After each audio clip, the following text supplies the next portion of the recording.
এবার আমি ডিসাইড করলাম আমার মেয়ের বার্থডে উপলক্ষে আমি নিজেই ওর জন্য কেক বানাবো।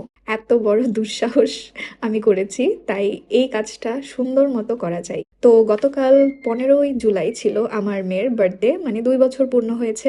আমি এই কেকটার কোনো রেসিপি ভিডিও ক্লিপ নিতে পারিনি, কারণ আমি তখনও জানতাম না যে কেকের ফাইনাল রেজাল্ট কি, আমি আদৌ কেকটা কমপ্লিট করতে পারবো কিনা বা খাওয়া যাবে কিনা। কিন্তু আমি এক আপুর মানে ইউটিউবে এক আপুর ভিডিও দেখে কেকটা বানিয়েছি।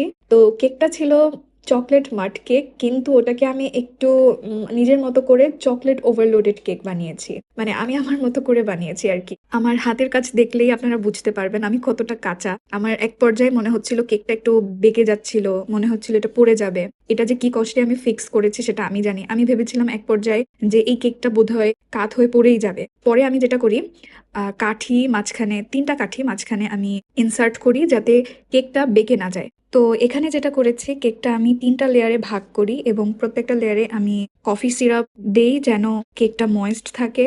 আর তারপরে আমি চকলেট গানাশ দেই এবং তারপরে আমি চকলেট হুইপড ক্রিমটা দেই। অ্যান্ড ফাইনালি আমি একটা মোটামুটি পর্যায়ে কেকটা ফিক্স করতে পারি। আর এটা দেখে যে কি শান্তি লাগছিল! আমি তো ভাবছিলাম আমার কেক মনে হয় দেখার মতো হবে না, দেখানোর মতো হবে না। আমি ডিজাইনটা খুবই সিম্পল রেখেছি। আর সিম্পল তো রাখতেই হবে, কারণ আমি তো ডিজাইনই পারি না। আর উপরে এভাবে চকলেট দিয়ে ডেকোর করার আইডিয়াটা একদম সবার শেষে আমার মাথায় আসে।